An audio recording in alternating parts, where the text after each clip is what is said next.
ឡុងសំណាងនឹងភេទណយវាយជំរុះជុំមួយអ្នកឈ្នះឡើងទៅផ្ដាច់ប្រត់ដល់ដើមលុយលៀន3ទឹកទេឡុងសំណាងក្រោយពេលមានរបួសហើយធ្វើចាំមើលតើមានអ្វីប្លែកមួយធាក់មួយទាត់មកវិញដែរពីភេទណយទាត់ជួយកាត់មុនពេលដែលឡុងសំណាងចង់ម៉ាត់ធាក់ជួយថែមទៅទៀតពីភេទណយឡុងសំណាងគៀសមកទាត់ជួយទៅវិញគិតមកទាត់ជើងក្រោម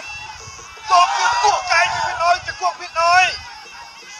ល្អណាស់ទាត់ក្រោមពីឡុងសំណាងទាត់មកជើងម្នាក់តែឡុងសំណាងទាត់ភេទណយឲ្យខ្ទាតដួលទាត់ឆ្វេងទៀតពីឡុងសំណាងដល់ចូលតិចភេទណយចាក់ទប់ម៉ាត់ស្ដាំម្ដាយហើយក្រោយតិចភេទណយថយក្រោយឆ្វេងទៅឆ្វេងទៅវិញដែរមួយម៉ាត់មួយទាត់ឡុងសំណាងនៅតែដើរចូលចឹងដើរចូលទាត់ឆ្វេងទៅលើភេទណយទាត់ទៅវិញដែរពីឡុងសំណាងឆ្វេងម្ដាយទាត់មកជើងឆ្វេងទៅវិញដល់ម្ដាយក្រៅដើរទូទាត់មកជើងទៅទៀតពីឡុងសំណាងគោះកែងទៅភេទណយចូលចាប់ជង្គង់បច្រាស់គ្នាជង្គង់ភេទណយជង្គង់សំណាងស្ដាច់ជង្គង់គ្នាទេភេទណយចាក់ជង្គង់ទៅបានប្រុងទៅបត់កែងមកបត់កែងទៅវិញដែរជង្គង់ពីរជង្គង់របស់ភេទណយឡុងសំណាងទៅជង្គង់ទៅបោកកោបានហើយបោកបានហើយគៀកែងក៏កាច់លំពួរចូលលំពួរឡើងជង្គង់របស់ឡុងសំណាងជង្គង់ភេទណយចាក់ទប់តែម្ដងធ្វើឲ្យយើងដល់បំបែកជាលើដំបូងក្នុងទឹកទី2នេះបាទរាក់មើលទៅហើយគូតពីកៅអីដែរចូលទៀតពុះកែងឆ្វេងរបស់ឡុងសំណាងជង្គង់សំណាង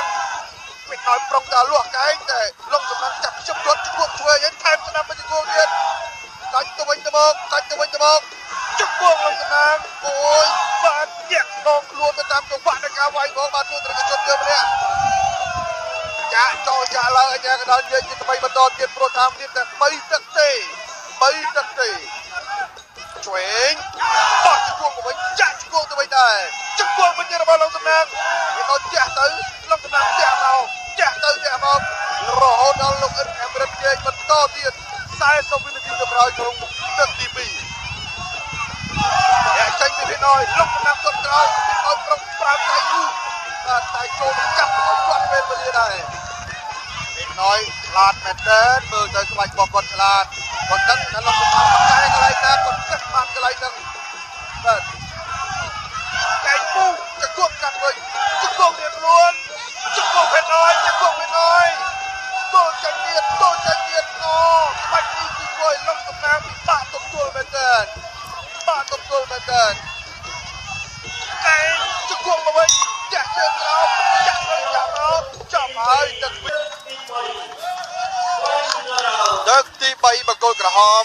ឡុងសំណាងបង្គោលខៀវភេទណយដួងចៃផអញ្ញាកណាលោកអ៊ិនខេមរិនចាប់ឲ្យអោបគ្នាបន្តិចទូទាត់គ្នានៅ3នាទីចុងក្រោយទាត់ស្ដាំមកវិញកែងជង្គង់មកវិញទៅជង្គង់ដែរចាប់កាច់គ្នាលើមកជង្គង់ឡុងសំណាងភេទណយទប់តិចចាក់ទប់ឡុងសំណាងចាក់ជ្រុំចូលកែងបត់របស់ឡុងសំណាងជង្គង់ទៅវិញទៅមកកែងវិញពីភេទណយជង្គង់ទប់តិចជង្គង់របស់ភេទណយពេញឡណាជង្គង់ភេទណយមួយទៀតអូយស្ដាំឆ្វេងស្ដាំជង្គង់វិញរបស់ឡុងសំណាងបាច់មិញបាទបើជាទឹកឬក៏ឈាមជ្រាបហូរកាត់ភ្នែកឡុងសំណាងធ្វើឲ្យឡុងសំណាងពិបាកនឹងមើលដៃគូប្រកួតរបស់ខ្លួនបាទភ្លាត់ចូលប្រមាណស្នៀតឥឡូវនេះលោកអ៊ិនខេមរិនជូតជាបន្តដោយសារតែឈាមដោយសារតែស្នាមរបួសដែលធ្វើឲ្យឡុងសំណាងពិបាកនឹងប្រកួតតិចបាទនៅត្របកភ្នែកខាងស្ដាំបាទកាលពីទឹកទី1នៅចិញ្ចើមខាងឆ្វេងទឹកទី2ត្របកភ្នែកខាងស្ដាំព្រោះថាបាច់មិញអ្នកទាំងពីរនេះគឺបថុយគ្នានៅក្នុងការប្រើកែងបាទ2នាទីជាងទៀតនៅក្នុងទឹកទី3ទឹកផ្ដាច់ព្រាត់នេះចាប់បោះជង្គង់ត្រង់តាមបាច់ស្ដាំថែមឆ្វេងរបស់ឡុងសំណាងដើរចូលកែងឆ្វេងវិញរបស់ឡុងសំណាងជង្គង់វិញចាក់ហើយក៏ទល់ជាប់តែម្ដងឆ្លាតណាស់ភេទណយនេះឆ្លាតណាស់ចាក់បានមួយហើយទល់ជាប់កុំឲ្យឡុងសំណាងទល់ឲ្យរួចក្រោយពេលដែលឡុងសំណាងកំពុងតែត្រូវរំខានដោយសារតែឈាមហូរកាត់ភ្នែកផងនោះពិបាកមែនទែនបោះកែងរបស់ឡុងសំណាងទាត់ជើងក្រោមជង្គង់មកវិញទល់ភេទណយព្យាយាមទល់នេះគឺជាភាពដោះទល់របស់អ្នកប្រដាល់មកពីខេត្តសុរិន្ទបន្តការប្រកួតឡុងសំណាងដើរចូលតិចពីដល់ចាក់ទប់ឆ្វេង របស់ភេទណយទុតតាមទៅវិញពីលោកសំណាងបាត់ស្ដាប់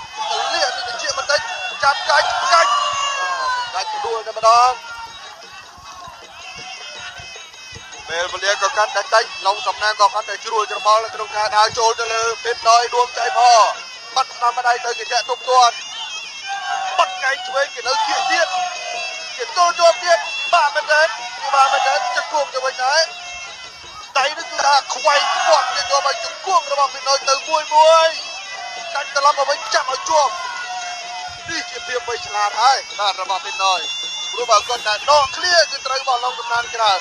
ចឹងបើត្រូវចូលឲ្យបាទប្រធាននៅឆ្ងាយទល់ឲ្យឆ្ងាយឡងសំណានគៀងបាត់ឆ្នាំម្ដាយរបស់ឡងសំណានជង្គង់ហើយមួយទៀតក្រោយពេលដែលភេទណយសងបានមួយនោះកាន់តែគៀកហើយពេលវេលានេះកាន់តែគៀកហើយអ្នកណាបានទៅលេងវគ្គប្រាច់គាត់គោជុលនៅក្នុងរាត្រីតែមួយគីឡូចាក់ជង្គង់ចាប់ឬជាប់ភេទណយចាប់ជាប់ទៀតភេទណយនេះបាទមើលតែគាត់និយាយមែនតើគឺគាត់មានវិធីដោះទាល់បាទគាត់មានវិធីដោះទាល់ឆ្លាតចាក់ត្រង់លោតទាត់មកជើងរបស់ឡុងសំណាងទប់ជាប់ដកថយឡុងសំណាងរកវិធីទៀតរកបញ្ចូលបាយដើម្បីសម្រុកទៅលើភេទណយទៀតម៉ាក់ដៃ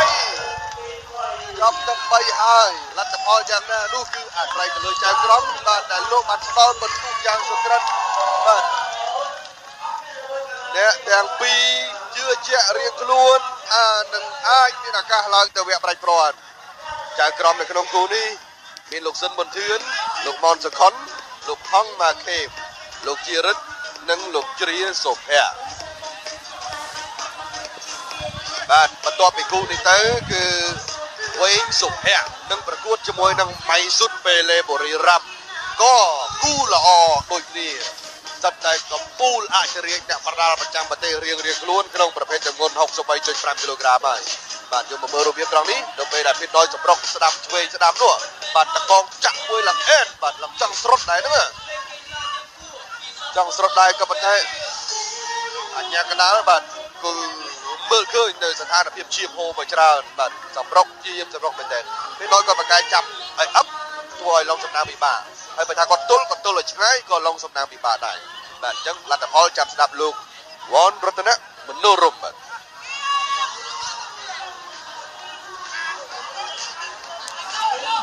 ទស្សនិកជនជាទីមេត្រីការប្រកួតជម្រុះជុំទី1បានបញ្ចប់ពេញ3ទឹកចៅក្រមទាំង5រូបបានឲ្យបន្ទូឈ្នះចាញ់ដោយឯកច្ឆន្ទជ័យជំនះបានទៅលើកីឡាករបង្គោលខៀវភេទណយដួងចៃផ